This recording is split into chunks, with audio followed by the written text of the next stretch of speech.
My apologies for how late this is, ladies and gentlemen. But you know what? I want to be in bed all day. And there's also a few other things I need to do.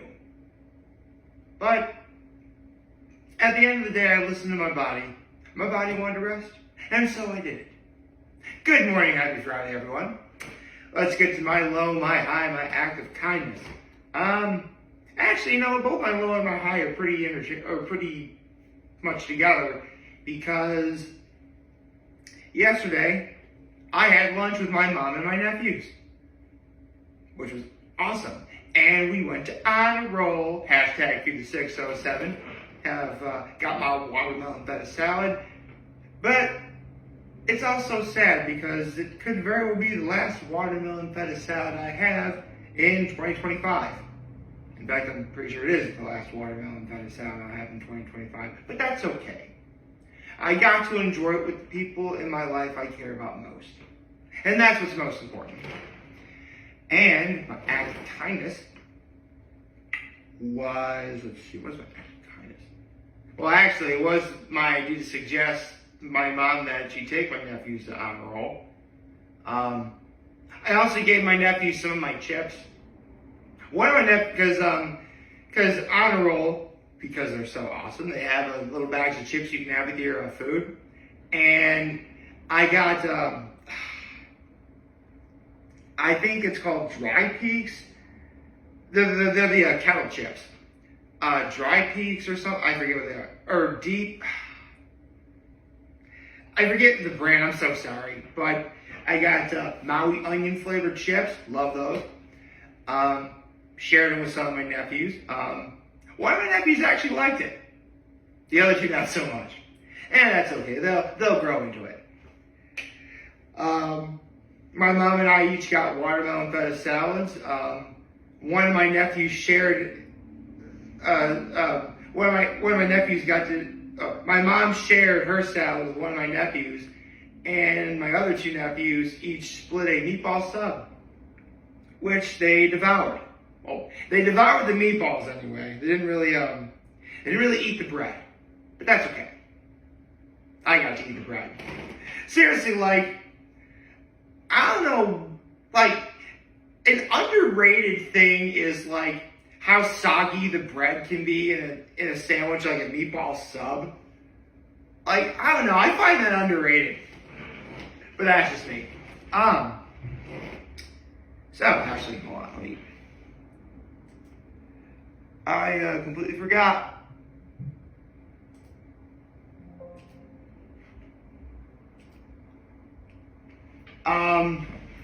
So, where do I start?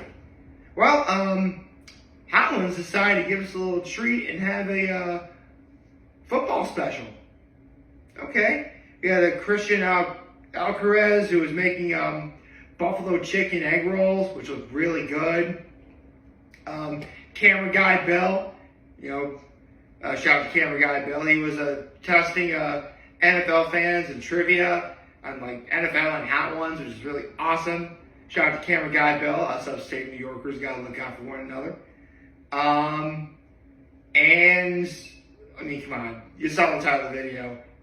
You want me to talk about Sauce Gardner being on Hot Ones? And you know what? I don't think no one could have put this any better than Sean Evans when Sean said his name is Sauce Gardner. He's like the one person who's preordained to take on the wings of death. And he's right. He totally should have been able to take on the wings of death a long time ago. So, very glad he got to try it now.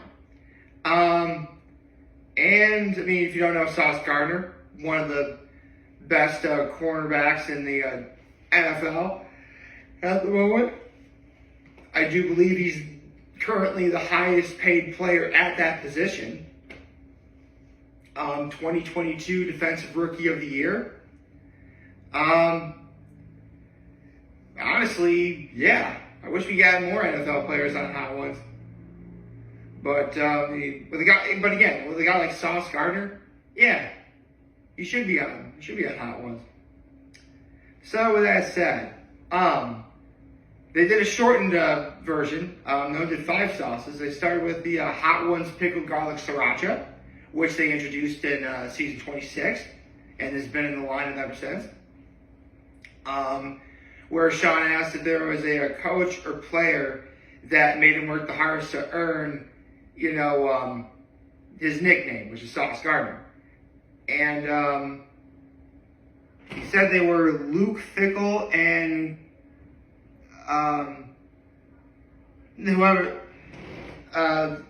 Coach Saba, the Jets coach. They pushed him the hardest. Okay. And so keep in mind, Hot Ones Pickled Garlic Sriracha is the 3rd sauce normally, but this is the one they started with. The second sauce they did was the Hot Ones Sweet Scotch Bonnet Tropical Amarillo, which is normally the 6th sauce in the lineup. So that was a pretty steep ramp up, needless to say. I mean, with that said,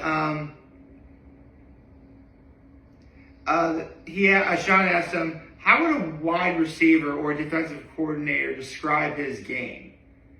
Like if a wide receiver were to look at Sauce Gardner on film, or a defensive coordinator were to see Sauce Gardner on film, like how do you break down what he does?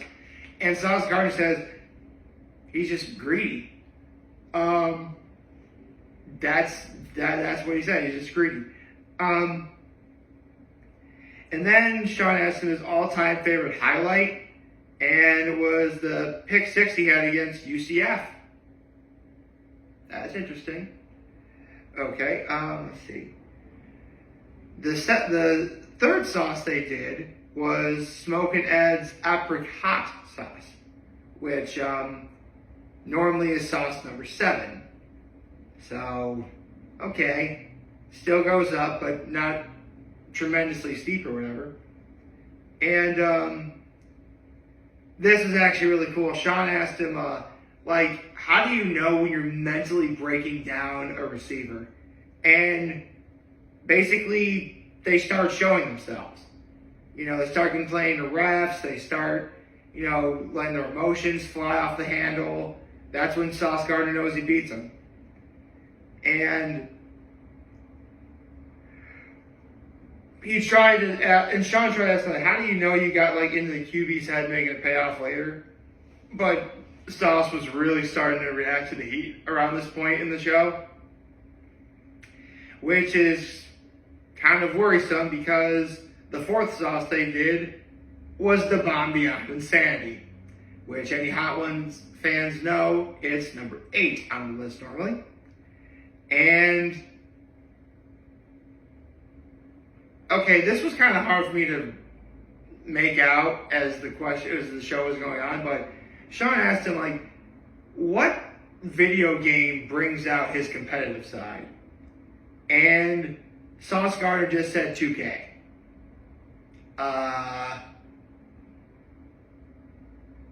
I think he means NBA 2K. And from that, remember, he's reacting to the bomb, so it's already pretty serious. Sean tried to ask him what his worst video game crash out was when he does his live streams. Couldn't really answer that.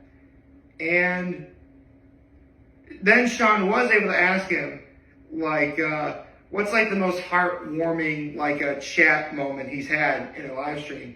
And he just gave some youth some advice. Which, that's actually what, most people who, actually it's what I try and do, if I can, is, we live in a day and age where we're allowed to, make say stuff on the internet, or in my case, make videos. Why not use that as an opportunity to give advice if at all possible? I like to think I do an okay job at that.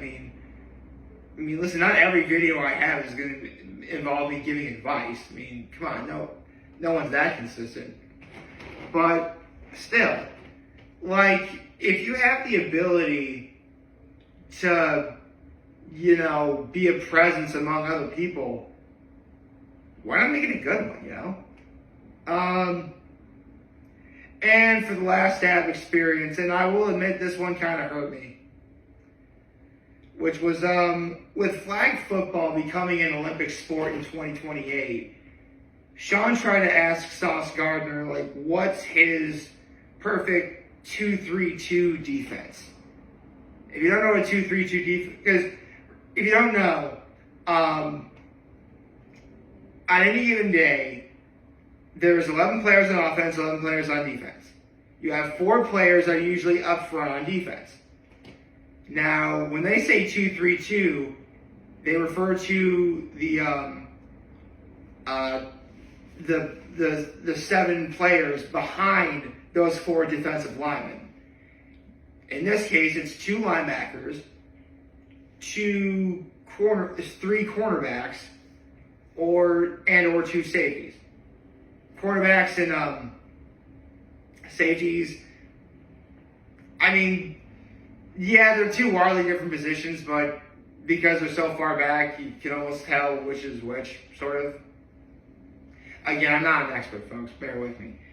And the 2 up front, he'd have Myles Garrett and Micah Parsons. His middle 3 people would have himself, Pat Surtain, and Derek Stingley. And the back 2 would be Kirby Joseph and Kyle Hamilton. If you're wondering why I said this hurts me, because yes, as a Cowboys fan, I know about what happened with Micah Parsons getting traded.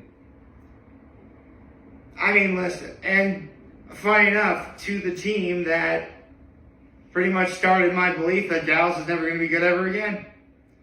Yeah, if you don't remember, Dallas lost to Green Bay in the divisional round when they were the number 2 seed.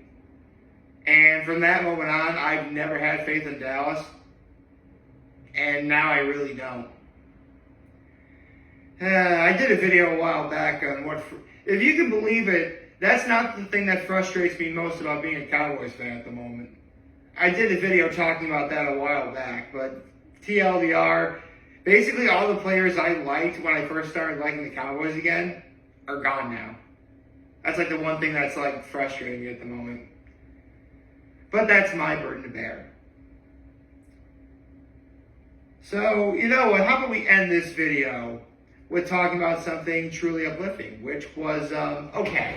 So, with Pokemon Legends ZA coming out, and with the new prospects of Mega Evolutions arriving, and keep in mind, I sort of knew this was happening, but I didn't think it'd be revealed in such a way where the Pokemon company was throwing, get ready for the matchup of the century, Machamp versus Hawlucha.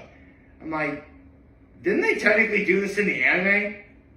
Yeah, they technically did this in the anime, where actually, in XY, Ash caught a Hawlucha, and that Hawlucha was fighting a Machamp.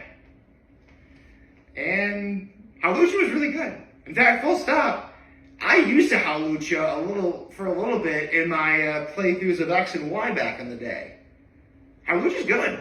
I like it. I mean, the first fighting and flying type. We never had that before. With a very unique move called the Flying Press, which I believe, I forget what specifically what affected. Actually, what did Flying Press do? Let me look it up.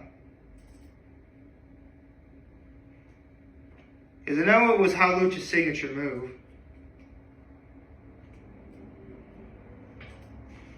Okay. It is Flying Press is a flying type move, but it dealt damage as a fighting and flying type damage. Which I don't think we've ever really had a move like that before. Or since, actually. I mean, I guess technically Freeze Dry does a similar thing in terms of it being an ice type move, but it's super effective against water types. That's the closest I can think of at the moment.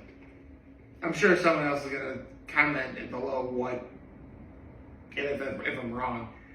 But anyway, so yesterday they premiered the matchup of the century. Yeah, it was like in a wrestling showdown ring type thing. Like it was my champ versus Hawlucha. They enter the ring. They're fighting. Hawlucha has the upper hand, but then the champ gets the upper hand. And just when it appears all hope is lost for Hawlucha, we got a Mega Evolution. Oh yeah. I will tell you, here's the thing. A lot of people have been tied to one way or the other in terms of the Mega Evolutions we've gotten so far. Dragonite and Victory Bell. I did a video about that the other day. I really haven't seen anyone say they dislike Mega Hawlucha in terms of design and just how cool it is. I love it. I think it looks really awesome. I mean, I'm glad it got a Mega Evolution. I really am. I like it. And if you don't know what Hawlucha is, I said fighting and flying. Basically, it combines the word hawk and luchas and luchador, lucha libre. It's fight wrestling. So yeah, flying, fighting.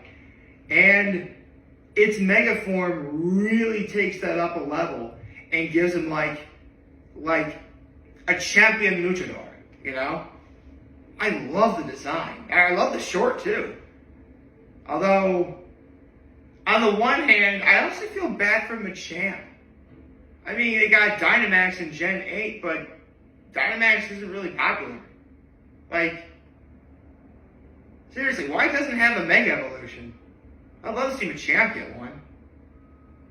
I don't know what they would do for it, but I'd love to see it.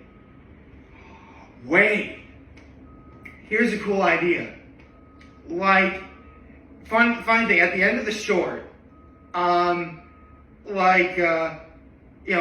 is walking off with its trainer. Looks, and him and Machamp and Hawlucha are looking at each other, and that's a look like we'll see each other again. I bet when they reveal Mega Machamp, it'll be the rematch of the century, and that's when they'll reveal Machamp's Mega Evolution. That'd be so cool if they did that. Oh wait. Here's the thing though, I'm not sure what they would do. What type, because usually when you get a Mega Evolution, you come with an additional typing, and since Machamp is pure fighting, something to provide coverage would be great.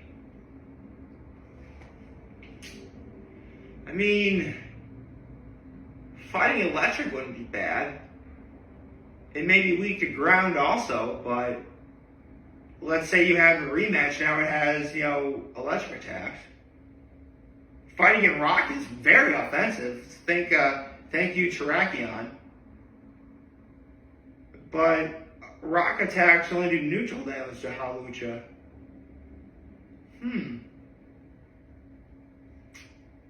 That's tough. And let the folks at Game Freak figure that out. I'm sure whatever it is, it'll be good. So yeah, Mega Hawlucha is awesome. I can't wait to see how people use it. I can't wait down the line when people use new Mega Evolutions competitively. I think we're in for a real treat. So yeah. Sorry this video was late, but there was a lot I had to do today. And I got it done. I hope you like this video. Like and subscribe to YouTube channel, follow me on social media. As always, I'm here to help me this video for all you guys watching Joe. Hope you have a wonderful, wonderful, wonderful Friday. And remember, if you guys want to talk to me, be here to let me know. Always your back. Take care and make good choices. 607 all day, baby.